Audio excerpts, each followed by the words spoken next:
कृष्ण गोविन्द हरे मुरारे, हे नाथ नारायण वासुदेव।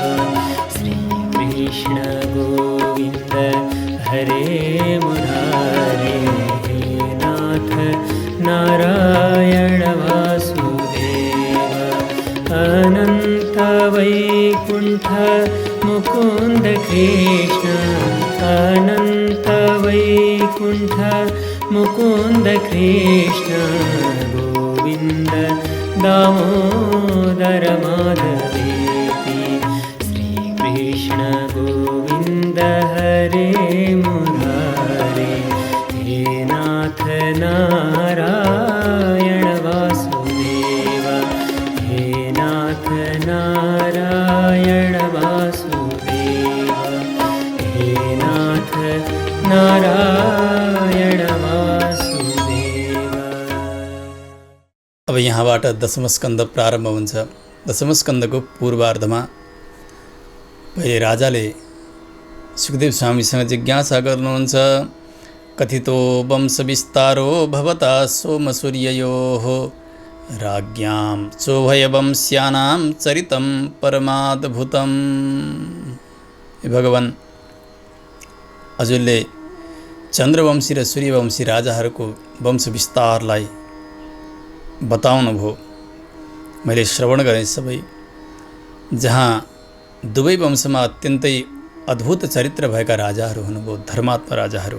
भर्खरै भर्खरै हजुरले आज्ञा गर्नुभयो धर्मशील राजा यदु, जो चन्द्रवंशमा हुनुभयो, जहाँ भगवान बलरामजीका साथ अवतार ग्रहण गरेर अनेक प्रकारका लीलाहरू सम्पन्न गर्नुभयो।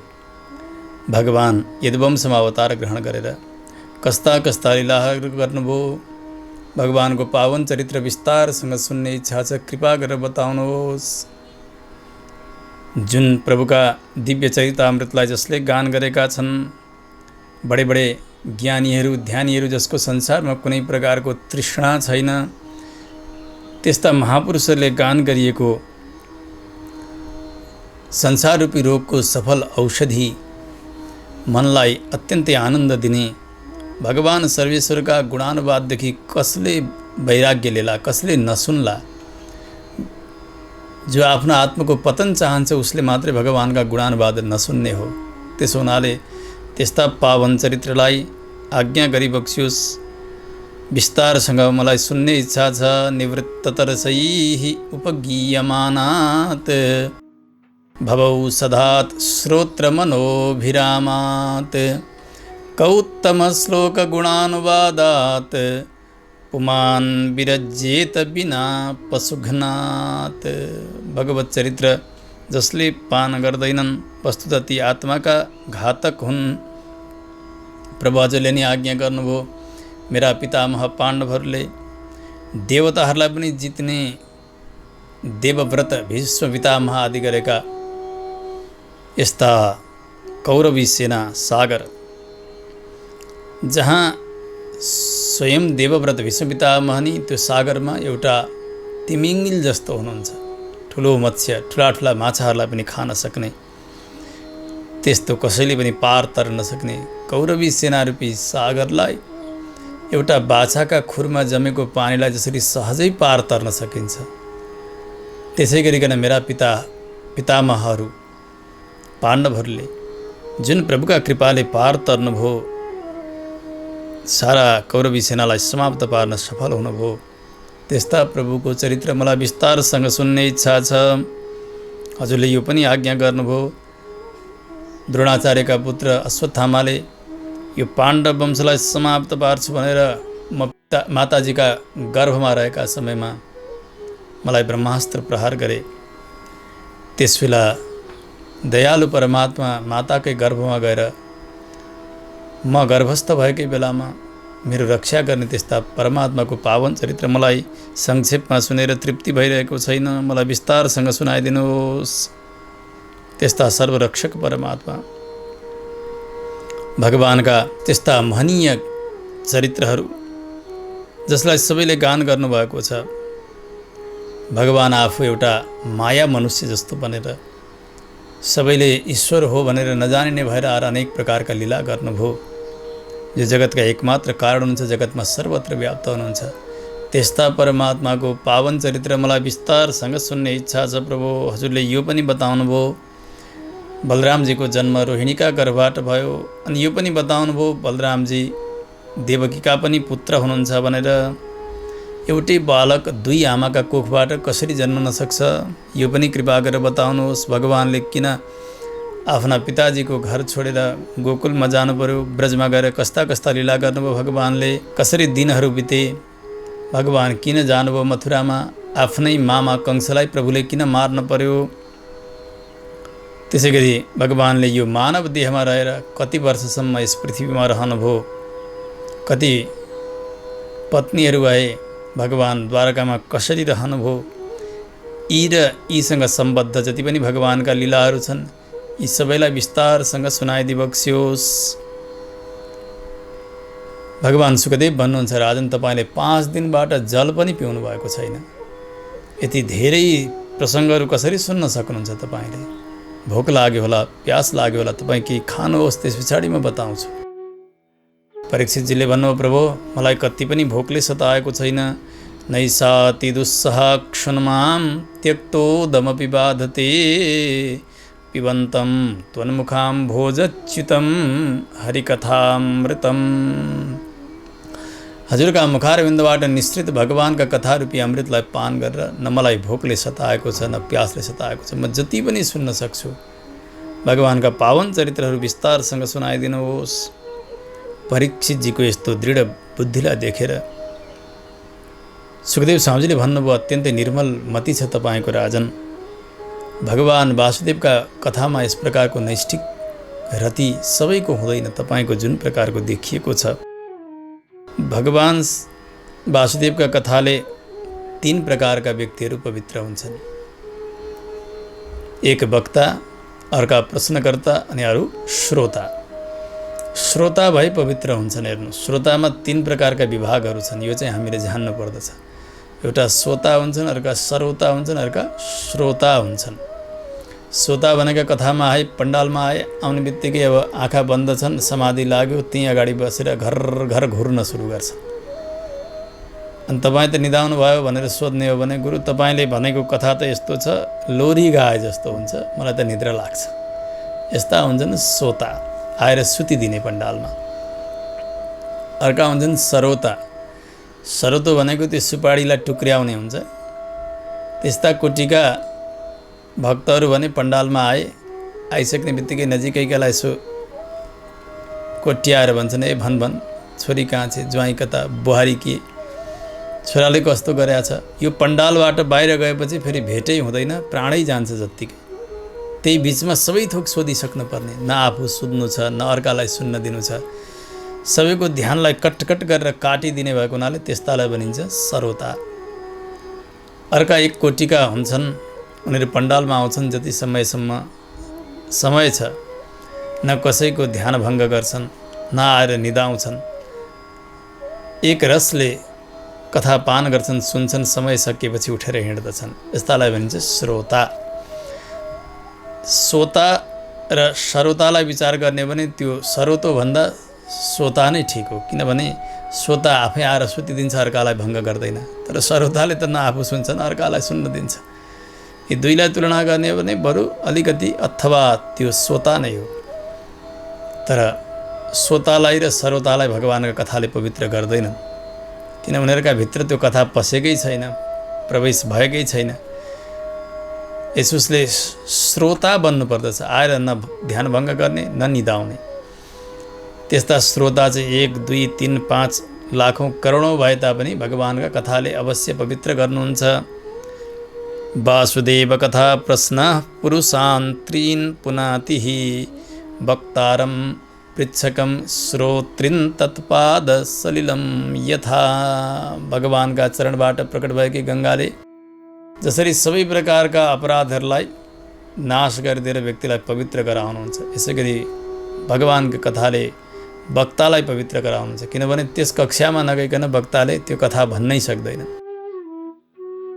जसले जिज्ञासा गरेको हो उसले पनि त्यो सुन्न नचाहेर जिज्ञासा गरेको हुन्न। प्रश्नकर्ताले त्यस कारणले उसलाई पनि भगवानका कथाले पवित्र गराउने र सुन्ने श्रोताहरू जति छन् ध्यान दिएर सुन्ने ती सबैलाई पनि भगवानका कथाले पवित्र गराउनुहुन्छ। यस्ता पवित्र कथामा तपाईँको यस प्रकारको निष्ठा छ महाराज, सुन्नुहोस्। एक समय पृथ्वीमा अनेक प्रकारको उद्दण्डता बढ्न लाग्यो। दुष्टहरूले पृथ्वीको शासन गर्न लागे। पृथ्वी अति नै भारले आक्रान्त हुनुभएको छ। गाईको रूप धारण गरेर सिधै जानुभयो ब्रह्माजीका पासमा। आँखाबाट आँसु झरिरहेका छन्। दया आयो ब्रह्माजीलाई पृथ्वीको यो दुर्दशा देखेर। त्यस पछाडि ब्रह्माजीले देवताहरूलाई भगवान शङ्करलाई पनि साथमा लिएर सिधै क्षीरसागरमा जानुभयो, जहाँ भगवान नारायण जलसायी हुनुहुन्छ। त्यस्ता भगवानको वेदमा पुरुष सूक्त नाम गरेको सूक्त छ। त्यस सूक्तद्वारा षोडशोपचारद्वारा भगवानको आराधना ब्रह्माजी गरिरहनु भएको छ, देवताहरूका साथमा, पृथ्वीका साथमा। तत्र गत्वा जगन्नाथं देवदेवं वृषाकपिं पुरुषं पुरुषसूक्तेन उपतस्थे समाहितः। अत्यन्तै मनलाई एकाग्र गरेर भगवानको आराधना हुन लाग्यो। त्यस समयमा आकाशवाणी भयो। ब्रह्माले सुन्नुभयो। सबै देवताहरूलाई सावधान गर्दै भन्नुभयो, देवताओ सुन सुन सुन, आकाशवाणी भएको छ। वसुदेव गृहे साक्षात् भगवान् पुरुषः परः जनिष्यते तत्प्रियार्थं सम्भवन्तु सुरस्त्रियः। वसुदेवजीका घरमा साक्षात् भगवान आदिनारायणले अब अवतार ग्रहण गर्दै हुनुहुन्छ। अब हे देवता, आफ्ना आफ्ना पत्नीका साथमा भगवानको लीलामा सहायता गर्नका निमित्त जाओ, ब्रजभूमिमा गएर जन्म लियो। ब्रह्माजीका आज्ञाले यिनै देवताहरू कोही गाई बनेर, कोही बाछा बनेर, कुनै श्रीधाम वृन्दावनका लहरा बुट्टा चरा चुरुङ्गी इत्यादि बनेर अवतार ग्रहण गर्दै हुन्छ। कतिपय गोपिनी बनेर अवतार ग्रहण गरिरहनु भएको छ। ब्रह्माले भन्नुभयो, भगवानका आज्ञाले भगवानकी माया उहाँले पनि जन्म लिनुहुनेछ। जुन मायाद्वारा यो जगत नै मोहित छ। आदिष्टा प्रवणांशेन कार्यार्थे सम्भविष्यति, उहाँको पनि जन्म हुनेछ है भगवानको लीलामा सहायता गर्नका निमित्त। जाओ तिमीहरू सबै जन्म लियो। ब्रह्माले आज्ञा दिनुभयो। सारा देवताहरूको अब जन्म हुन थालेको छ ब्रजभूमिमा। कोही गाईका रूपले, कोही गोपीका रूपले, कोही बाछाका रूपले, कोही वनका वृक्ष लहरा बुटा झार चराचुरुङ्गी इत्यादि भनेर जन्म लिइरहनु भएको छ। सुखदेव स्वामीजी बताउनुहुन्छ, राजन प्राचीन कालमा मातृ मण्डलका राजा हुनुहुन्थ्यो, सुरसेन नाम गरेका। अगाडि यही वंशमा सुर नाम गरेका हुनुभयो। सुरका पुत्र हुनुभयो वसुदेवजी। वसुदेवजी कंसका मित्र हुनुहुन्थ्यो। कंसले यसो विचार गर्यो, आफ्नी काकाकी छोरी देवकी बहिनी अत्यन्तै सुन्दरी पनि छन्। वसुदेवजी अत्यन्तै सत्यनिष्ठा भएका हुनुहुन्छ। यिनीहरूको जोडी लाग्दछ भनेर आफ्नै बहिनी वसुदेवजीका साथ विवाह गर्ने इच्छा प्रकट गर्यो। विवाह सम्पन्न भयो। कंस थियो उग्रसेनको छोरो, महाराज हुनुहुन्थ्यो उग्रसेन। देवकले आफ्नी छोरीको विवाहका समयमा 400 त हात्ती दाइजमा दिनुभयो, 15,000 घोडा दिनुभयो, 1800 रथ दिनुहुन्छ, 200 एउटी त सेविका दासीहरू दिनुभयो दाइजमा। धुमधामसँग विवाह सम्पन्न भयो वसुदेवजी र देवकीको। अब बहिनी र ज्वाइँलाई पुर्याउनका निमित्त अरू कोही होइन, म आफै जान्छु भनेर कंस रथ तयार गर्दछ। देवकी र वसुदेवजीलाई रथमा राख्यो। लिएर जाँदैछ। जाँदा जाँदै एकाएक आकाशवाणी हुन लाग्यो। कंसले सुन्दछ, अस्यास्त्वाम अष्टमो गर्भो हन्तायाम बहसे बुध। हे अज्ञानी, हे मूर्ख कंस, तैँले जसलाई लिएर जाँदैछस् नि, यिनै देवकीका 8औं गर्भबाट तेरो कालले जन्म लिनेछ। तँलाई मार्ने, तेरो मृत्युले जन्म लिनेछ। यो सुन्ने बित्तिकै अति नै दुष्ट थियो। यी देवकीलाई मार्नु पर्यो भनेर केसमा समाए कंसले हातमा खड्ग लिएको छ, मार्नका लागि तयार भयो। अत्यन्तै तम जुगुप्सित कर्माणम, सुखदेव स्वामी बताउनुहुन्छ, यति अपराध गर्न सक्ने थियो यो कंस, यति अपराधी थियो। नृशंसम निरपत्रपम, यसमा क्रूरता मात्रै भरिएको छ, लाज भन्ने पटक्कै छैन। वसुदेवजीलाई आपत्ति पर्यो। वसुदेवजीले कंससँग हात जोडेर भन्नुहुन्छ, महाराज, तपाईँ त अत्यन्तै प्रशंसनीय गुणका धनी हुनुहुन्छ। यस्ता भोज वंशको यसलाई बढाइदिनेवाला बलशाली यस्ता राजाले आफ्नी बहिनीलाई, त्यो पनि विवाहका समयमा कसरी मार्न सक्दछन् र? यो त नगर्ने काम तपाईँले गर्दै हुनुहुन्छ महाराज। व्यक्ति जब जन्मन्छ जन्मजात उसका साथमा मृत्यु पनि आएको हुन्छ। मृत्यु र जन्मवताम वीर देहेन सहजायते। हामी प्रत्येक वर्ष जन्मोत्सव मनाउँदै जान्छौँ, बर्थडे मनाउँदै जान्छौँ। परन्तु के भइरहेको हुन्छ भने आमाका गर्भमा आएका दिनबाट ऊ मर्न प्रारम्भ गरेको हुन्छ। एक वर्षमा 100 वर्ष बाँच्थ्यो भने एक वर्षको हुँदा 79 वर्ष भएको हुन्छ उसको आयु। 98 97 गरेर घट्दै घट्दै गएको हुन्छ। हामी भन्छौँ बढ्यो बढ्यो बढ्यो भनेर उत्सव मनाउँछौँ। वसुदेवजीले बताउनुभयो यो शरीरका साथसाथमा मृत्यु पनि आएकै हुन्छ। आज होस् अथवा 100 वर्ष नै पछाडि किन नहोस्, जन्मिएको व्यक्तिको अवश्य पनि मृत्यु हुन्छ। अद्यवाब्द शतान्ते वा मृत्युर्वै प्राणिनाम ध्रुवः। निश्चित छ महाराज, अवश्य पनि मृत्यु हुन्छ जन्मनेको। परन्तु जन्म र मृत्युमा ज्ञानीहरूले त्यसरी मोहित हुनुहुन्न नि। जसरी व्यक्तिले वस्त्र पुरानो भयो भने यो वस्त्र फ्याँकिदिन्छन्, नयाँ वस्त्र ग्रहण गर्दछन्। यस्तै त हो नि, यो शरीर छुट्छ फेरि अर्को शरीर प्राप्त गर्दछ यसले। त्यसो हुनाले ज्ञानीले यसरी सम्झाउनुपर्छ, जसरी एउटा जुको हुन्छ, जुकाले अगाडिपट्टि समाइसकेपछि पछाडिको आफ्नो समाएको छोडिदिन्छ। यसै गरी अर्को शरीर जब जीवले प्राप्त गरे पहिले शरीर छुट्दछ। त्यसो हुनाले यसमा मोहित हुनुहुन्न। तपाईँकी यी बहिनी यति बालिका छिन्, मानव आज छोरी समान छिन्, त्यसमा पनि विवाहको समय छ। यो मङ्गलका समयमा तपाईँ कसरी मार्न सक्नुहुन्छ र यिनलाई? त्यसो हुनाले यिनलाई नमार्नुहोस् महाराज, यिनको कुनै पनि दोष छैन। मनमा अनेक तर्क भइरहेको छ, कंसको क्रोध शान्त छैन। वसुदेवजीले विचार गर्नुभयो यसो भन्दा हुन्छ कि उसो भन्दा हुन्छ कि के गर्ने होला, कसरी देवकीलाई बचाउने। अन्तिममा एउटा उपाय स्फुरण भयो। वसुदेवजीले भन्नुभयो महाराज, तपाईँलाई यी देवकीबाट त कुनै डर होइन नि, यिनका कोखबाट जन्मिएका बालकसँग तपाईँलाई डर होइन हो भने उसले। त्यसो भएदेखि यिनले जति पनि पुत्रहरू जन्माउँछिन् ती सबै तपाईँलाई ल्याएर मैले समर्पण गरिदिनेछु। पुत्रान् समर्पयिष्यामि यतस्ते भयमुत्थितम्। जसबाट तपाईँलाई डर पैदा भएको छ ती जन्मेका सबै बालक तपाईँलाई ल्याएर अर्पण गरिदिनेछु। कंसले विचार गर्यो, ओहो ज्वाइँले ठिकै भनिरहेका छन्, किनभने देवकीबाट त मेरो मृत्यु हुने होइन, देवीका गर्भबाट जन्मेका बालकबाट मृत्यु हुने हो। सबै ल्यायो भने त ठिकै छ नि। मार्ने इच्छा छोड्यो कंसले, पुर्याइदिन्छ वहाँ। वसुदेव देवकी आफ्ना घरमा रहन लाग्नु भएको छ। समय हुँदै गयो, रहँदै बस्दै जाँदा देवकीका गर्भबाट वसुदेवजीको पहिलो पुत्र जन्मन्छ, कीर्तिमान नाम गरेको अत्यन्तै सुन्दर बालक। त्यो बालकलाई बोकेर लिएर आउनुभयो कंसका अघिल्तिर। आएर भन्नु महाराज, मैले यो प्रतिज्ञा गरेको थिएँ देवकीका गर्भबाट जन्मेका बालक सबै हजुरलाई समर्पण गर्छु भनेर। यो पहिलो बालक हो, तपाईँलाई दिनका लागि लिएर आएको। यसो हेऱ्यो कंसले, कति सत्यनिष्ठ छन् अघि ज्वाइँ, सबै कुरा त्याग्न सक्ने आज यो बालक पनि मलाई ल्याएर दिँदैछन्। यिनले कहिले प्रतिज्ञा तोड्दैनन्, यस्तो विचार आयो। धर्मात्मा जस्तो भन्दैछ कंस त वसुदेवजीको यो निष्ठालाई देखेर। उसले भन्यो, हो ज्वाइँ, यो पहिलो बालकबाट मेरो मृत्यु होइन, त्यो आकाशवाणीले भनेको छ 8औं गर्भबाट मेरो मृत्यु जन्म लिन्छ भनेर। त्यसकारण तपाईँ लिएर जानुहोस्। प्रतियातु कुमार वयम न यस्मात् अस्ति मे भयम। यसबाट मलाई कुनै डर छैन। वसुदेवजी त्यो बालकलाई लिएर फर्कन लाग्नु भएको थियो। त्यसै बेला नारदजी आइपुग्नु भयो। भन्नुभयो, महाराज तपाईँ देवताको चाल जान्नुहुन्न कि?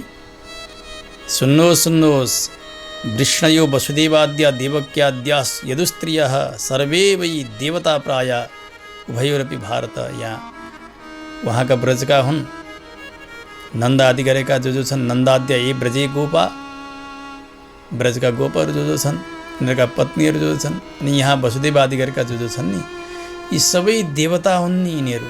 तपाईँले के ठान्नु भएको छ? देवताको चाल तपाईँले जान्नुहुन्न। देवताले त हिसाब किताब जताबाट पनि लगाउन सक्छन्, पछाडिबाट गनेर अगाडि पनि 8 बनाइदिन सक्दछन्। कतिपय महात्माहरूले यहाँ दृष्टान्त दिनुहुन्छ, कमल पुष्प लिएर 8 पङ्खुडी भएको, यहाँबाट गने यो 8, अर्कोबाट गने अर्को 8, अर्कोबाट गने अर्को 8 हुन्छ। जहाँबाट गयो त्यहाँ अर्को 8 बन्न पुग्छ। त्यसकारणले जुनसुकै बालक पनि 8 हुन सक्दछ। त्यसो हुनाले तपाईँ देवताको चाल जान्नुहुन्न, यही पनि तपाईँको मृत्युको कारण हुन सक्छ। विचार गर्नु है भन्नुभयो। नारदजी त्यहाँबाट उठेर हिँड्नुभयो। कंसले विचार गर्यो, हो नारदजीले भनेको कुरा त ठिकै हो।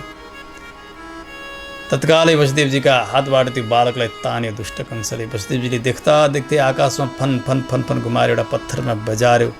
त्यो कीर्तिमान नामरीको बालकलाई मार्यो कंसले। अत्यन्तै दुःखी भएर आँखाका अगाडि त्यो बालकको मृत्यु। त्यसरी वसुदेवजी रुँदै त्यहाँबाट फर्केर जानुहुन्छ।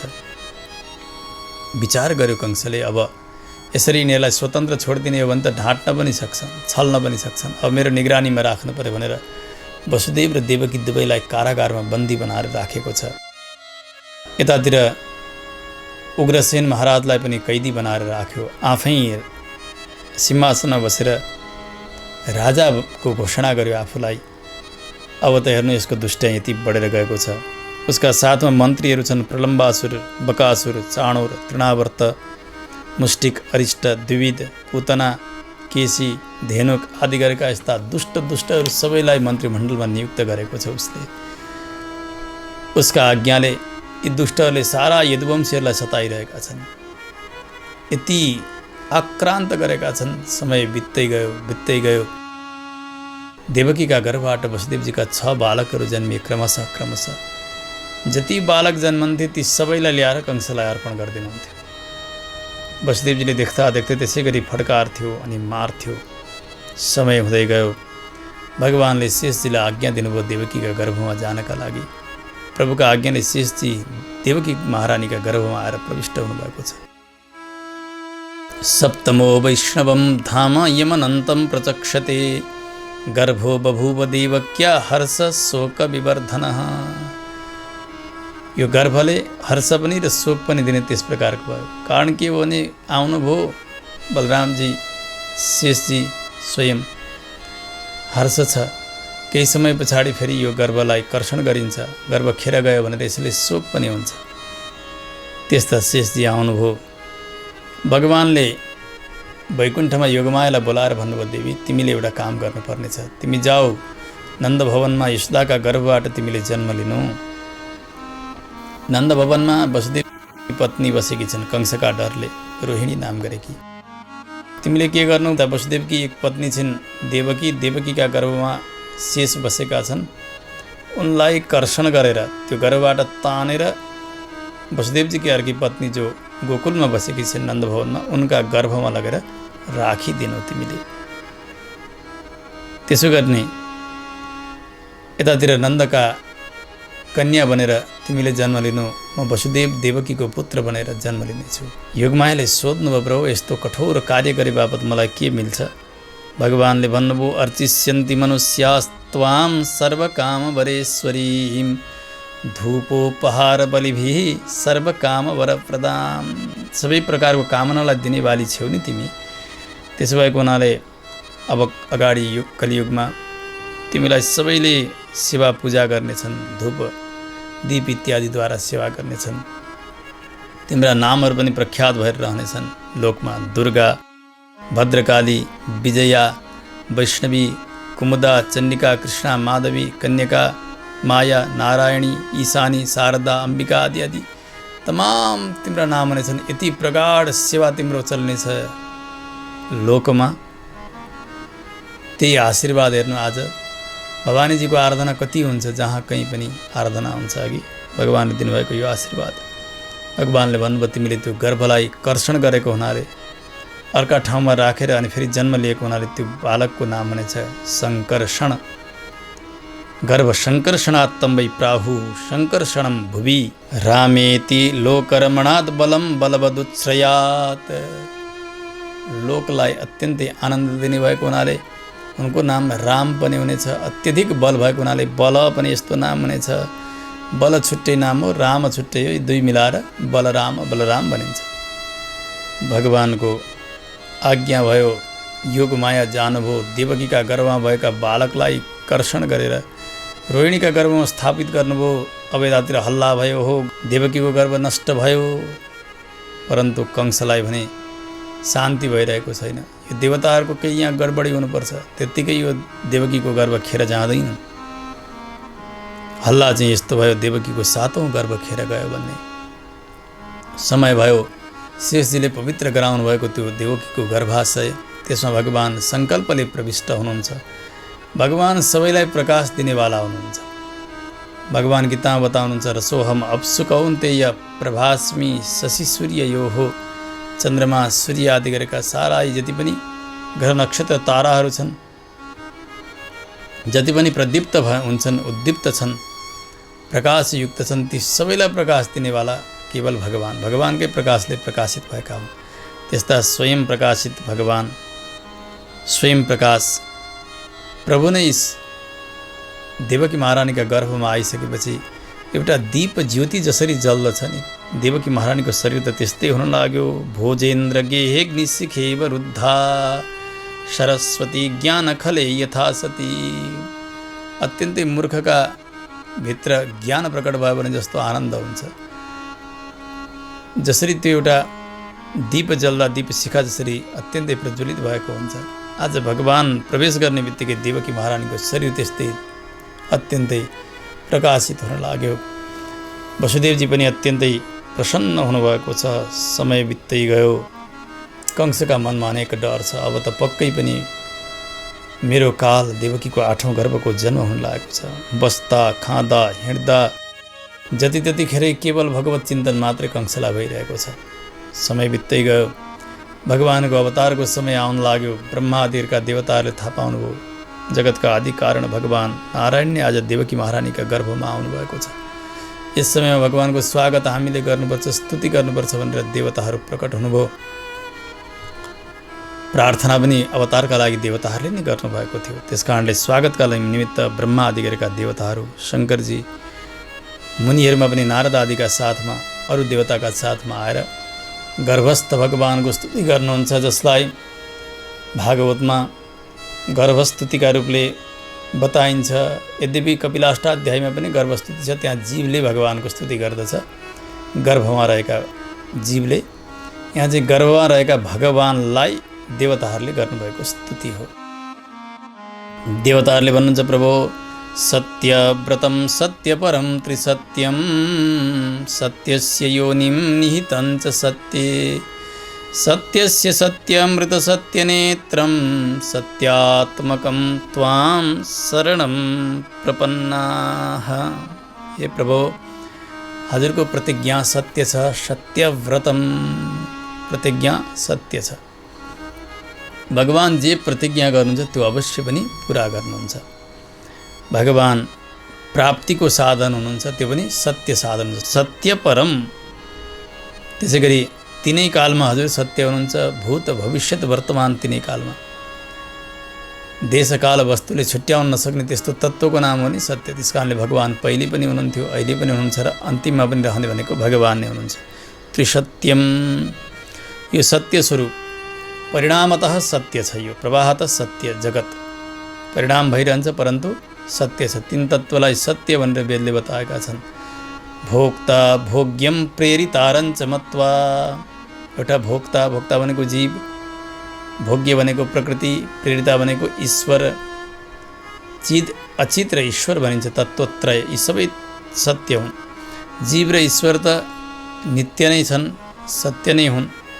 प्रकृति पनि सत्य हो परन्तु प्रकृतिमा अनेक प्रकारका परिणामहरू भइरहन्छन्। त्यस कारणले प्रवाह त सत्य भनेर बताइन्छ। त्यस्ता सत्य स्वरूप जगतका कारण पनि हजुर नै हुनुहुन्छ। जगतमा अन्तर्यामी भएर रहनेवाला पनि हजुर नै हुनुहुन्छ। हजुर नै सत्य र हृत नाम गरेका दुई नेत्रवाला हुनुहुन्छ।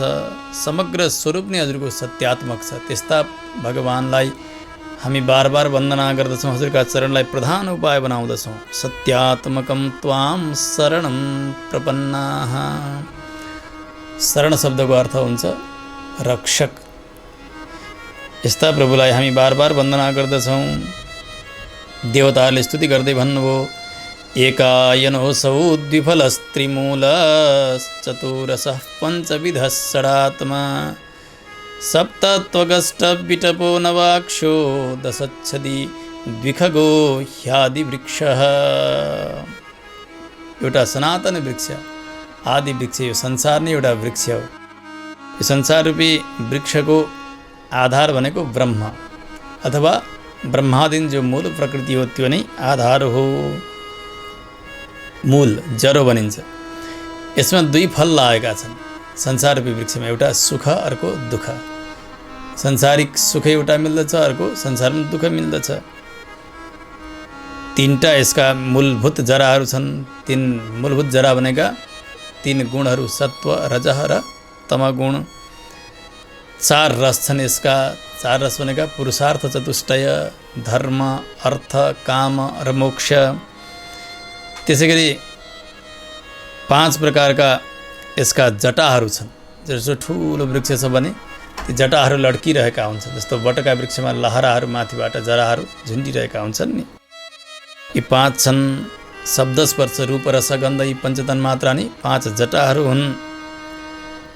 त्यसैगरी यहाँ यसको स्वरूप 6 प्रकारको बन्दछ। यो वृक्षको बदलिरहन्छ। षड्भाव विकार भनिन्छ नि। हेर्नु, संसार रूपी वृक्षमा यस व्यक्ति जब गर्भमा आउँदाखेरि अस्ति छ भनिन्छ, अनि जायते जन्मिन्छ, अनि वर्धते बढ्दै बढ्दै जान्छ। बढ्ने क्रम सकिसकेपछि विपरिणमते, त्यसमा परिवर्तन आउन सुरु हुन्छ। अलि अगाडि गइसकेपछि अब त्यो परिवर्तन पनि कम हुँदै गएर अपक्षीयते, घट्ने क्रम प्रारम्भ हुन्छ। अन्तिममा विनश्यति, मर्दछ। शरीरसँगको सम्बन्ध भएको जीवात्माका यी 6 प्रकारका अवस्थाहरू हुन्छन्। यद्यपि यो सारा बढ्ने घट्ने परिणाम हुने यो सबै शरीरका धर्महरू हुन्। यस्तो संसार वृक्ष 6 प्रकारको यसमा विकारहरू भइरहन्छ। 7 प्रकारका यसका बोक्राहरू छन्। अस्थि, मेद, मज्जा आदि गरेका सप्त धातुहरू, सप्तत्वग। त्यसै गरी अष्टविटपः, शाखाहरू छन्, हाँगाहरू छन् 8 वटा। 2 हात छन्, 2 गोडा छन्, एउटा शिर छ, अनि घाँटी, अनि वक्षस्थल, अनि पेट गरिकन 8 यसका मूल हाँगाहरू छन्।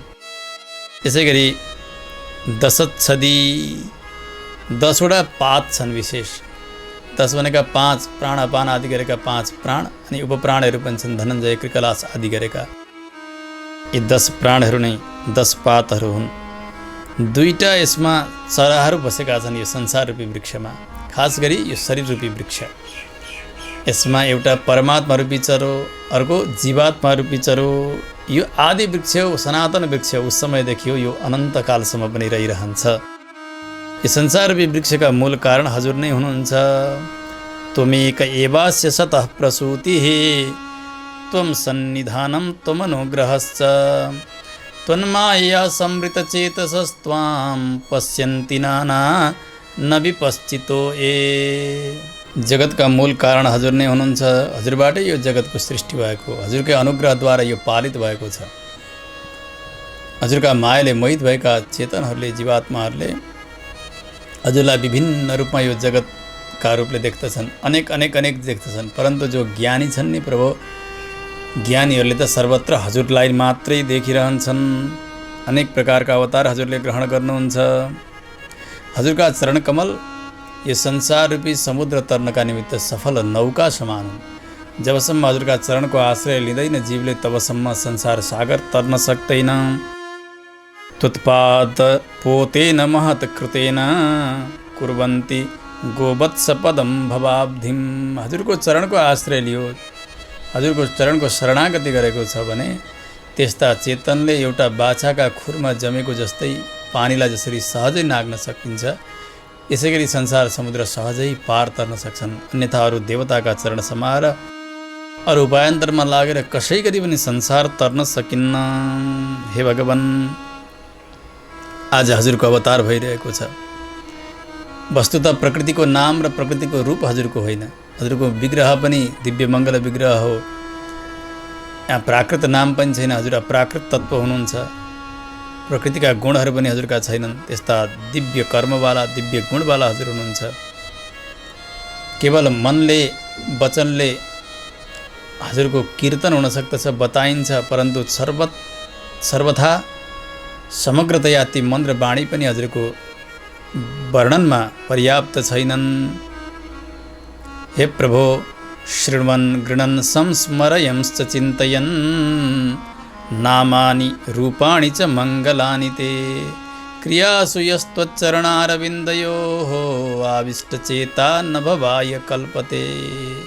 फेरि संसार मलाई नआउनु परोस्, संसार नबनोस् भन्न चाहनेले एउटै मात्रै गर्नुपर्दछ काम।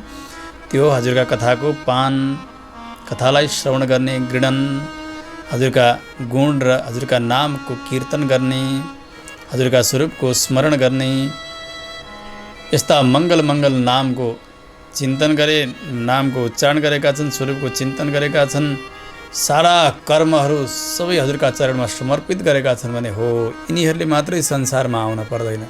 अन्यथा श्रुति स्मृति पुराणोक्त फल प्राप्त्यर्थम, अप्राप्त लक्ष्मी प्राप्त्यर्थम इत्यादि सङ्कल्प गरेर अनेक कर्ममा मोहित भएका यस्ता कर्मीहरू उनीहरू त फेरि पनि संसारमा आइ नै रहनु पर्दछ। हे प्रभु, हजुरको जन्म हुन्छ यो केवल लीला विनोद मात्र हो। वस्तुतः हजुर अजन्मा हुनुहुन्छ, अजायमान, कहिले नजन्मनेवाला हुनुहुन्छ। हजुरलाई कहिलेकाहीँ लीला गर्ने इच्छा हुन्छ, क्रीडा गर्ने इच्छा हुन्छ र हजुर जन्म लिनुहुन्छ, यो इच्छाको अधीन छ। प्रभु, कहिले हजुर मत्स्य बनेर आउनुभयो, कहिले हयग्रीव बनेर आउनुभयो, कहिले कच्छप अवतारमा आउनुभयो, कहिले नृसिंह बनेर आउनुभयो, वराह हंसावतार, हजुर कहिले राम बनेर आउनुभयो, अनेक प्रकारका कुलमा हजुरले अवतार ग्रहण गर्नुभयो। तर ती सबै समयमा हजुरको एउटै मात्र लक्ष्य थियो, सम्पूर्ण जगतको रक्षा गर्नु, पालन गर्नु। त्वं पासि नस्त्रिभुवनं च यथा धुनेश भारम भुवो हरयदुत्तम बन्दनन्ते। केवल पृथ्वीका भार भएका दुष्टहरूलाई संहार गरेर पृथ्वीको रक्षा गर्नु, धर्मको रक्षा गर्नु, यही नै हजुरको परम कर्तव्य कार्य हो। जसरी अहिले हजुर आउनुभएको छ, भगवानको स्तुति गरिसकेर ब्रह्मादिका देवताहरू देवकीतर्फ हात जोडेर भन्नुहुन्छ, आमा, वस्तुतः हजुर नै आमा बन्नुभयो। साक्षात् जगतका पितालाई आफ्नो पुत्र बनाएर जन्म दिँदै हुनुहुन्छ। त्यसकारणले हामी देवताहरू हजुरको भाग्यको सराहना गरेर सकिरहेका छैनौँ।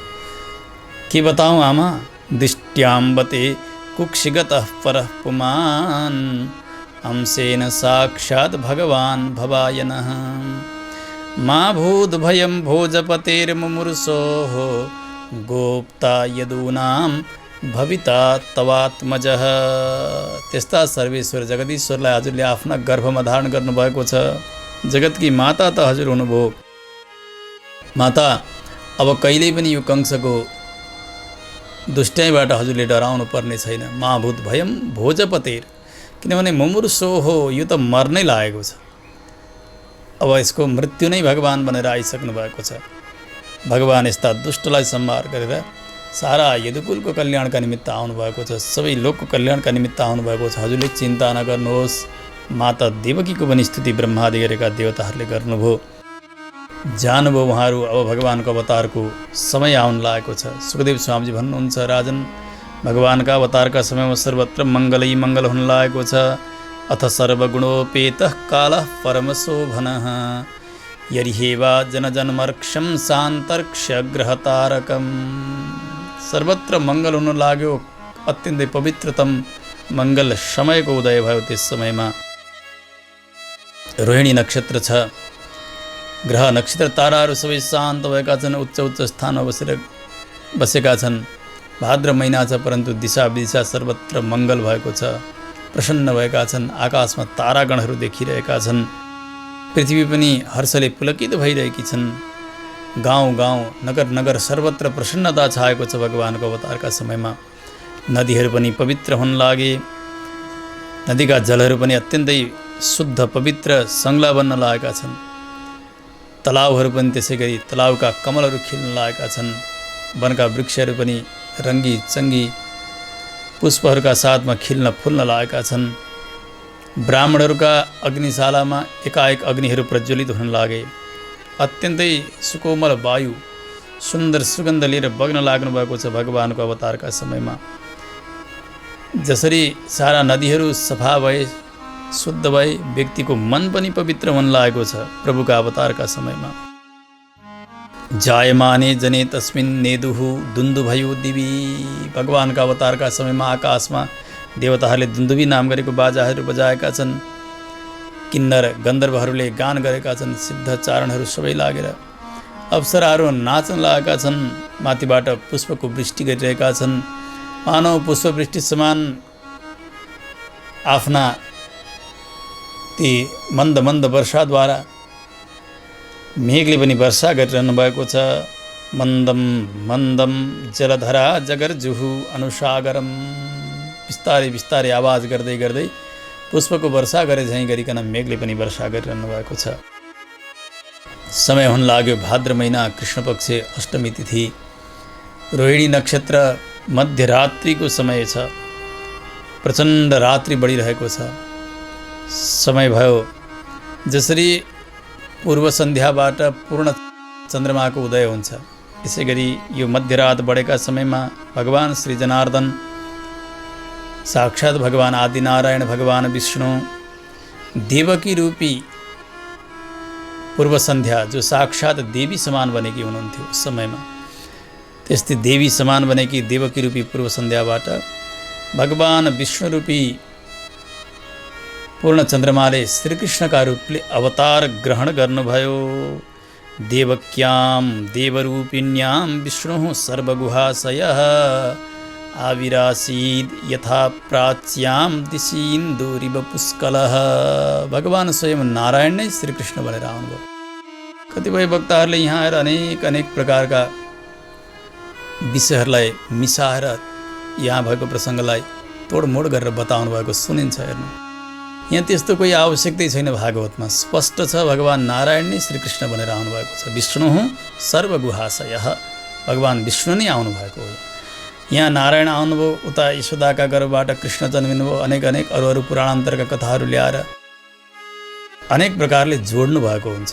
परन्तु यसरी अवतार र अवतारीमा कहिल्यै भेद गर्नुहुन्न। हेर्नु, भगवान नारायणकै अवतार श्रीकृष्ण नबन्ने हो भने शास्त्रका सारा वचनहरू मिथ्या हुन्छन्। 10 अवतारको चर्चा गर्दाखेरि भगवान विष्णुकै 10 अवतार मत्स्य कुर्म आदि गरेका, त्यसमा भगवान श्रीकृष्ण अवतारको गणना गरिएको छ। कृष्ण अवतारमा अरू कृष्ण अवतारी अनि उहाँमा अवतारमा विष्णु आउनुभएको यो प्रसङ्ग छैन। त्यसो हुनाले भगवान जगतमा व्याप्त हुने साक्षात् विष्णु तत्त्व साक्षात् भगवान नारायण नै श्रीकृष्ण बनेर आउनुभएको हो। स्वयं भगवान नै आउनुभएको छ। त्यसो हुनाले अवतार र अवतारीमा भेद कहिल्यै गर्नुहुन्न। अनि यहाँ यसो बताएर अनि यहाँबाट विष्णुलाई लिएर गएर उहाँ गएर कृष्णमा मिसेका अनेक अनेक चाहिँदा नचाहिँदा प्रसङ्गहरू, जुन कुरा भागवतमा एकै अक्षर छैन। विद्वानहरूको बुद्धि पनि मोहित भएको हुन्छ, आग्रही दिमाग। यहाँ त अगाडि गएर जति बेला भगवानलाई पुनः वैकुण्ठ जानका निमित्त ब्रह्मादेवका देवताहरूले प्रार्थना गर्नुभयो, यहाँ अवतारका लागि पनि क्षीरसागरमा गएर भगवान नारायणसँगै प्रार्थना गर्नुभएको छ। त्यस कारणले भगवान नै आउनुभएको छ। भगवानलाई जाने समयमा पनि भन्नुहुन्छ देवताहरूले 11 स्कन्धमा 6औं अध्यायमा गएर सलोकान लोकपालान्नः पाही वैकुण्ठ किङ्करान। हे प्रभु, अब जानुहोस्, वैकुण्ठका पार्षदहरूको रक्षा गर्नुहोस्, हजुर वैकुण्ठै जानुहोस्, त्यहाँ शब्द छ स्पष्ट। त्यस कारणले भगवान स्वयं नारायण आउनुभएको छ। यहाँ उहाँले नै यहाँ अनेक लीलाहरू सम्पन्न गर्नुभएको छ। यहाँबाटै जोड्दा 125 वर्षमा भगवानको कृष्ण अवतार गणना हुन्छ। त्यस हुनाले भागवतमा कहीँ कतै यस प्रकारको भेद, कुनै प्रकारको गुन्जाइस छैन। केवल भगवान नारायण नै अवतार लिनुभएको छ चतुर्बाहु स्वरूपले। अनि भगवानकै लीलाहरू बनेका छन्, अन्यथा फेरि द्वारका लीलाहरू व्यर्थ हुन सक्छन्। भगवानका चतुर्बाहु स्वरूपहरू सबै व्यर्थ हुन सक्छन्, जसले गर्दा सर्वत्र अप्ठ्यारै अप्ठ्यारो मात्र पर्छ। भागवतमा कहीँ कतै पनि तत्त्वको प्रतिपादन गर्दा भगवान श्रीकृष्णमा स्वयं नारायणका रूपले दर्शन गर्नुभएको छ, सबै प्रकारका योगीहरूले, ध्यानीहरूले, ऋषिहरूले। त्यसो हुनाले भागवतमा केवल भगवान नारायण नै कृष्ण बनेर आउनुभएको छ। उहाँ देवताहरूका प्रार्थना अनुसार स्वधाम साक्षात् वैकुण्ठ नै जानुभएको प्रसङ्ग छ। यसमा कति भ्रम गर्नुहुन्न। भगवान प्रकट हुनुभयो तमद्भुतं बालकमम्बुजे क्षणं चतुर्भुजं शङ्खगदार्युधायुधं श्रीवत्सलक्ष्मं गलशोभिकौस्तुभं पीताम्बरं सान्द्रपयोदसौभगं। भगवान यस्तो अद्भुत बालक जन्मनुभयो। 4 हातमा शङ्खचक्र गदा पद्म छन्। भगवानका नेत्र कमलदल जस्ता छन्। श्रीवत्स चिन्हले चिन्हित हुनुहुन्छ। गलामा कौस्तुभमणि लगाउनु भएको छ, पीताम्बर धारण गर्नुभएको छ। भगवानले किरीट कुण्डल इत्यादि धारण गरिबक्सेको छ। भगवानका शरीरबाट आएका आभाले सर्वत्र अन्धकार हटिरहेको छ। भगवानका घुमुराले केश छन्, सूर्यकिरण समान चमचम चम्कने पीताम्बर भगवानले धारण गर्नुभएको छ। सुनको करधैन लगाउनु भएको छ। यस्ता अद्भुत बालकको दर्शन गर्नुभयो वसुदेवजीले। वसुदेव ऐक्षत, पिता वसुदेवजीले पहिले भगवानको दर्शन गर्नुभयो। किन अद्भुत बालक बताउनुभयो? व्याख्याकारहरूले यहाँ बताउनु भएको छ कि कोही बालक जन्मदा 4 हात लिएर जन्मदैन। भगवान 4 हात लिएर जन्मनुभयो, त्यस कारणले अद्भुत। जन्मने बालकले अनेक शस्त्र अस्त्र लिएर जन्मदैन। आमाका गर्भबाट आउँदैखेरि भगवान शङ्खचक्र गदा पद्म लिएर प्रकट हुनुभएको छ। चतुर्भुजम शङ्ख गदायुधायुधम।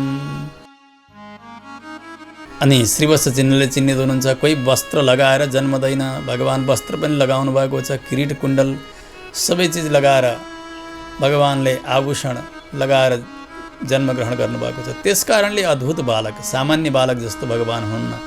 यस्ता अद्भुत बालकलाई पिता वसुदेवजीले दर्शन गर्नुभयो। स्तुति गर्दै भन्नुभयो, प्रभु मैले हजुरलाई जाने साक्षात् प्रकृति मण्डलबाट टाढा रहने, त्रिपाद विभूतिमा रहने आदि नारायण नै हजुर हुनुहुन्छ। साक्षात् ज्ञान स्वरूप, अभाव तक समस्त काम, यस्ता जगतका सृष्टि स्थिति संहारकर्ता प्रभु हजुरलाई मैले चिने। त्वयीश्वरी ब्रह्मणि नो विरुध्यते तदाश्रयत्वात् उपचर्यते गुणैः। हजुरबाट नि तत्त्वस्य जन्म स्थिति संयमान विभो। जगतको सृष्टि स्थिति संहार सबै हजुरबाटै हुन्छ। परन्तु यहाँ प्रकृतिबाट सृष्टि भयो अथवा अरूबाट सृष्टि भयो भनेर अनेक वादीहरूले अनेक प्रकारले चर्चा गर्छन्। परन्तु केवल हजुर नै बन्ने हुनुहुन्छ, हजुर नै बनाउनेवाला हुनुहुन्छ। सारा जगत हजुरमै आधारित भएर रहेको छ, हजुरमै टिकेको छ। यस्ता प्रभु हजुरलाई म बार बार वन्दना गर्दछु। देवकी महारानीले पनि भगवानको स्तुति गर्दै भन्नुभयो, प्रभु रूपम यत्तत प्राहुरव्यक्तमाद्यम ब्रह्म ज्योतिर्निर्गुणं निर्विकारं सत्ता मात्रं निर्विशेषं निरीहं सत्वं साक्षात् विष्णु अध्यात्मदीपः। देवकी महारानीले भन्नुहुन्छ, प्रभु हजुरको यो स्वरूप छ नि, प्राहु वेदज्ञहरूले अव्यक्तम आद्यम प्राहु, यो अत्यन्तै अव्यक्त अस्पष्ट अनि फेरि श्रेष्ठ स्वरूप भनेर बताउनु भएको छ। स्वयं हजुर ब्रह्म हुनुहुन्छ, ज्योति स्वरूप हुनुहुन्छ, निर्गुण हुनुहुन्छ, निर्विकार हुनुहुन्छ। निर्गुण भनेको प्रकृतिका सत्व र तमः यी 3 गुण छैनन्, यतिमा मात्रै तात्पर्य हो। परन्तु भगवानमा सौशील्य, वात्सल्य, सौहार्द, कारुण्य, स्थैर्य, धैर्य, शौर्य, पराक्रम, सत्यकाम, सत्य सङ्कल्प, कृतित्व, कृतज्ञता आदि असङ्ख्य कल्याण गुण छन् भगवानमा। त्यसैले भगवानलाई के भनिन्छ? अखिल हेय प्रत्यनीक कल्याणैकतान। हेय गुणले रहित, मङ्गल गुणले सहित यस्ता भगवान। निराकार भन्नाले हाम्रो जस्तो यस्तो पाञ्च भौतिक शरीर भगवानको छैन, प्राकृत शरीर भगवानको छैन। दिव्य मङ्गल विग्रहले विशिष्ट हुनुहुन्छ, सबैका सत्ता हुनुहुन्छ। भगवानमा प्रकृतिका विशेषताहरू छैनन्। भगवान सर्वत्र व्याप्त हुनुभएको हुनाले, अन्तर्यामी भएको हुनाले क्रिया देखिन्छ सबै प्रकृतिमा, परन्तु गर्ने गराउने हजुर नै हुनुहुन्छ। यस्ता स्वयं ज्ञान स्वरूप अध्यात्मदीप भगवान हजुरलाई मैले जाने। नष्टे लोके द्विपरार्धावसाने महाभूते स्वादिभूतं गतेषु व्यक्ते व्यक्तं कालवेगेन याते भवान एकः शिष्यते शेष संज्ञः। बाँच्ने अन्तिममा रहने भनेको केवल हजुर मात्रै। द्विपरार्ध समय सिद्धिपछि यो लोक समाप्त भयो। महाभूतहरू आफ्ना आफ्ना तन्मात्रामा कारणमा विलिन हुँदै जान्छन्। यो व्यक्त चिज अव्यक्तमा समेटिँदै जान्छन् कालका प्रभावले। केवल भगवान एकः शिष्यते, रहनेवाला हजुर मात्र हुनुहुन्छ, जगतका मूल कारण हजुर हुनुहुन्छ। प्रभु यो कंस अत्यन्तै पापी छ, हजुरलाई नचिनोस्, यसले नजानोस्। हे मधुसूदन, हजुरको यो चतुर्बाहु स्वरूपलाई देख्ने भने कंसले हजुरलाई पनि पीडा दिनेछ, कष्ट दिनेछ। त्यसो हुनाले हजुर सामान्य बालक बनिदिनुहोस्। उपसंहर विश्वात्मन अदो रूपम अलौकिकम शङ्खचक्र गदा पद्मश्रिया जुष्टम चतुर्भुजम। शङ्खचक्र गदा पद्म स्वरूप यसलाई समेटेर सामान्य बालक बनिदिनुहोस्। भगवान सामान्य बालक बन्न लाग्नु भएको थियो। उहाँले भन्नुभयो, हे पिता, हे माता, सुन्नुहोस्। स्वयम्भू मन्वन्तरमा पिताजी तपाईँ सुतबा नाम गरेका हुनुहुन्थ्यो। त्यसै गरी माता पृश्नी हुनुहुन्थ्यो। कठोर तपस्या गर्नुभयो तपाईँहरूले। दिव्य देवताका मानले 12,000 वर्षसम्म। त्यसबेला म प्रकट भएँ, वरदान माग्नु आज्ञा गरेँ। उस बेला वरदान माग्नु भएको थियो, हजुर जस्तै पुत्र पाऊँ भनेर। त्यस कारणले त्यस समयमा त्यस मन्वन्तरमा पृश्नी गर्भका रूपले मैले हजुरको पुत्र भनेर जन्म लिएको थिएँ।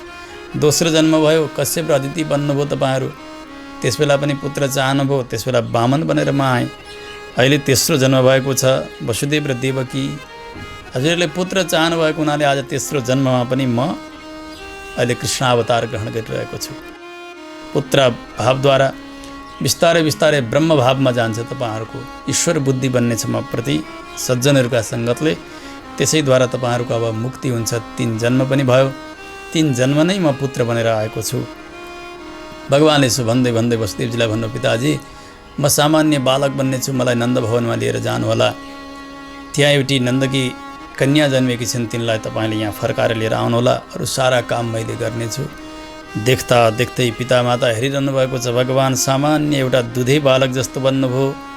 पित्रोः सम्पश्यतोः सद्यो बभूव प्राकृत शिशुः। एउटा प्राकृत शिशु जस्तो भगवान् बन्नुभएको छ। यतातिर वसुदेवजीले भगवान्का आज्ञाले भगवान्लाई गोकुल लिएर जानका निमित्त तयारी हुनुभयो। यसो उठाउन खोज्नुभएको थियो, हातमा लागेका बन्धनहरू खुले, एउटा टोकरीमा राख्नुभयो, हिँड्न लाग्नुभएको थियो भगवान्लाई लिएर। शरीरका सारा बन्धन खुल्दछन्। सरासर सरासर अगाडि जानुभयो। ठुला ठुला ती फलामका ढोकाहरू लागेका थिए। 7वटा दरवाजा खोलेर अनि बिस्तारै त्यो कारागारबाट बाहिर जानु पर्थ्यो। आज भगवान्को कृपा यस्तो हेर्नु, ती सारा द्वारपालहरू मस्त निद्रामा छन्। वसुदेवजी भगवान्लाई लिएर जाँदै हुनुहुन्छ, ती द्वार फटाफट खुल्दैछन् खुल्दैछन् खुल्दैछन्। सरासर सरासर बाहिर जानुभयो। जाँदा कृष्ण पक्ष भदौको महिना, रात्रिको 12 बजेको छ। मन्द मन्द वर्षा भइरहेको छ। सामान्य बालकलाई, भर्खर जन्मेका बालकलाई धेरै ठन्डी लाग्दछ। वसुदेवजीले भगवान्लाई टोकरीमा लिएर जाँदै हुनुहुन्थ्यो। माथिबाट वर्षा भइरहेको छ। भगवान्लाई कति ठन्डी भयो होला भनेर शेषजीलाई यति हृदय विगलित भएर आयो। मेरा प्रभुलाई कष्ट भयो, आज सामान्य बालक बन्नुभएको छ भगवान् भनेर। स्वयं शेषजी वसुदेवजीका टोकरीका पछिल्लोतिरबाट आफ्नो फणा फिजाएर एउटा छाता जस्तो बनेर भगवान्लाई रक्षा गरिरहनु भएको छ, भगवान्को सेवा गरिरहनु भएको छ। बवर्ष पर्जन्य उपाम सुगर्जितः शेषोन्वगाद बारी निवारयन् फणैः। जाँदै हुनुहुन्छ, जाँदा जाँदै यमुनाजीमा पुग्नुभयो। यमुनाजीमा खुब भेल आएको छ, बाढी आएको छ। प्रवेश गर्नुभयो वसुदेवजी। रात्रि छ, मध्यरात। यमुनाजीको बाढी अझै माथि माथि आउँदै आउँदै आउँदै गएको छ। डर लागिरहेको छ कसरी पार तर्ने, तर पनि प्रभुको आज्ञा हो भनेर सरासर जाँदै हुनुहुन्छ। जाँदा जाँदै यमुनाजीको वेग एकाएक घट्यो। यसमा महात्माले धेरै भावहरू बताउनु भएको छ। एउटा त यस्तो भाव बताउनुहुन्छ कि यमुनाजी भगवान्की पत्नी हुनुहुन्छ, अष्टमहिषी मध्ये एउटी हुनुहुन्छ कालिन्दी। धेरै समयदेखि भगवान्को दर्शनका लागि लालायित हुनुहुन्थ्यो। आज भगवान् आउनुभयो, टोकरीमा हुनुहुन्छ। आफ्ना स्वामीको, आफ्ना पतिदेवको चरणको दर्शन गर्नु पर्यो भनेर यमुनाजी बढ्दै बढ्दै बढ्दै बढ्दै बढ्दै जानुभयो। पतिको चरणको दर्शन गर्न गएकी यमुनाले बढ्दै जाँदाखेरि पहिले आफ्ना ससुराबाका दारीलाई देख्नुभयो। ससुराबाका दारी देखेपछि लज्जित भएर एकाएक घट्नुभयो। कसैले यो भाव बताउनुहुन्छ, कसैले बताउनुहुन्छ भगवान्को चरणको स्पर्श गर्ने इच्छाले अगाडि बढ्नुभएको थियो माथि। भगवान्ले यमुनाजीको भाव जान्नुभयो। टोकरीका पछिल्लोतिरबाट आफ्नो चरण बढाइदिनु भयो, यमुनाजीलाई छोइदिनु भयो। भगवान्को चरण स्पर्श हुने बित्तिकै यमुनाजीलाई पुगिहाल्यो, फेरि घटिदिनु भयो। जे होस्, यमुनाजीले मार्ग दिनुभयो। जसरी रामावतारमा समुद्रले सेतुबन्धनका निमित्त मार्ग दिए, आज यमुनाजी भगवान्का लागि मार्ग दिनुहुन्छ। भयानका वर्तसताकुला नदी मार्गम ददौ सिन्धुरिव श्रियः पतेः। मार्ग दिनुभयो, सरासर लिएर जानुभयो। घुँडा घुँडा जल यमुनाजीको रात्रिका समयमा नन्द भवनमा पुग्नुहुन्छ। यशोदाजीका नजिकै एउटी सुन्दरी कन्या जन्मेकी छन्। यशोदाजी मस्त निद्रामा हुनुहुन्छ। भगवान्लाई त्यहाँ राखिदिनु भयो। अनि त्यही टोकरीमा ती योगमायालाई लिएर वसुदेवजी यता आउनुहुन्छ। यमुनाजी पार तर्नुभयो, आउनुभयो। कारागारभित्र प्रवेश गर्दै हुनुहुन्थ्यो, भित्र जाँदै हुनुहुन्थ्यो। जाँदा जाँदै बाहिर बाहिरका ढोकाहरू बन्द बन्द बन्द हुँदै हुँदै गए। भित्र लगेर देवकी महारानीका काखमा योगमायालाई राख्ने बित्तिकै वसुदेवजीका शरीरका सबै बन्धन फेरि उत्तिकै भए। किन अघि बन्धन खुल्यो, ढोका खुल्यो अनि किन अहिले फेरि बन्धन आयो, यस विषयमा महात्माहरूले बताउनुहुन्छ। जब जीवात्मा संसारलाई त्यागेर ईश्वरप्रति उन्मुख हुन्छ, भगवानप्रति झुक्छ, त्यसबेला उसका संसारका सबै मायाका बन्धनहरू छुटेर जान्छन्। जब भगवानलाई त्यागिदिन्छ, वसुदेवजीले लगेर नन्द भवनमा छोड्नुभयो नि त भगवानलाई, अनि मायालाई, संसारलाई स्वीकार्नुभयो। मायालाई स्वीकारेर भगवानलाई छोड्ने बित्तिकै उसका सारा बन्धनहरू लाग्दछन्। यो तात्पर्य यस चरित्रको। अब सारा शरीरमा बन्धन योग मायालाई काखमा राख्नु भएको छ देवकी महारानीका। यहाँसम्म दशम स्कन्धको तेस्रो अध्याय सम्पन्न हुन्छ। सप्ताहका क्रमले आज चतुर्थ दिवसको प्रवचन यहाँ पूर्ण भयो। आरती कुंज विहारी के श्री गिरिधर कृष्ण मुरारी के। आरती कुंज विहारी के श्री गिरिधर कृष्ण मुरारी के। गले में वैजंती माला, बजावे मुरली मधुर वाला। श्रवण में कुंडल झलकारा, नंद के आनंद नंद लाला। नंद के नंद जय हो श्री कंद, मोहन ब्रिज चंदन राधिका रमण बिहारी गे।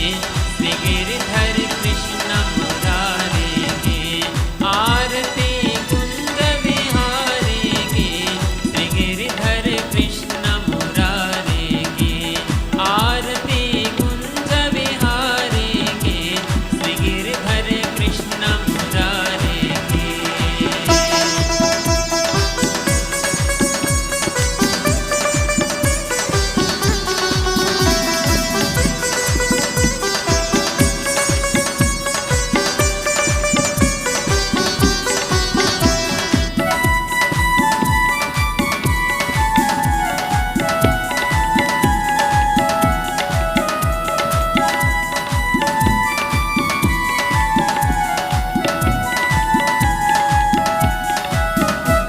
गगन समंग कांतिकाली, राधिका चमक रही आली।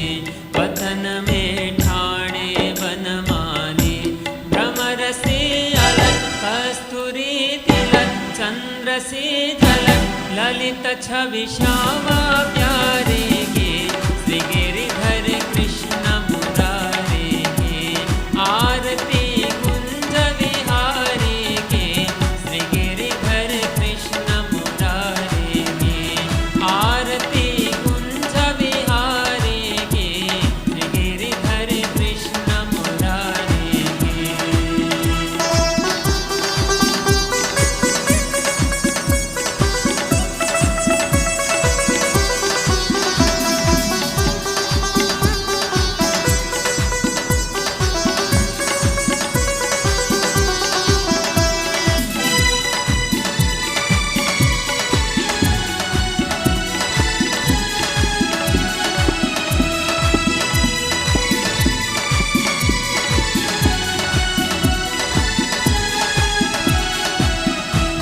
जहाँ से प्रकट भई गंगा, कलुष कलिहारिणी श्री गंगा।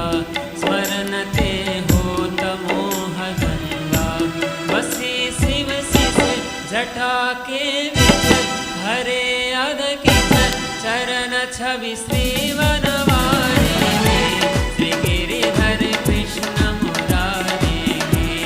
आरती कुंज विहारी गे श्री गिरिधर कृष्ण मुरारी गे। आरती कुंज विहारी गे श्री गिरिधर कृष्ण मुरारी गे। श्री गिरिधर कृष्ण मुरारी गे। श्री गिरिधर कृष्ण मुरारी गे। नारायण वासुदेव अनंत वैकुंठ मुकुंद कृष्ण। अनंत वैकुंठ मुकुंद कृष्ण।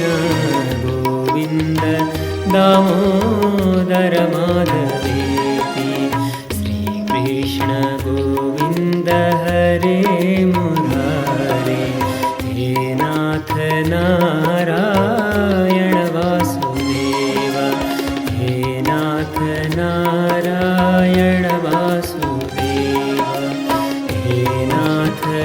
नारायण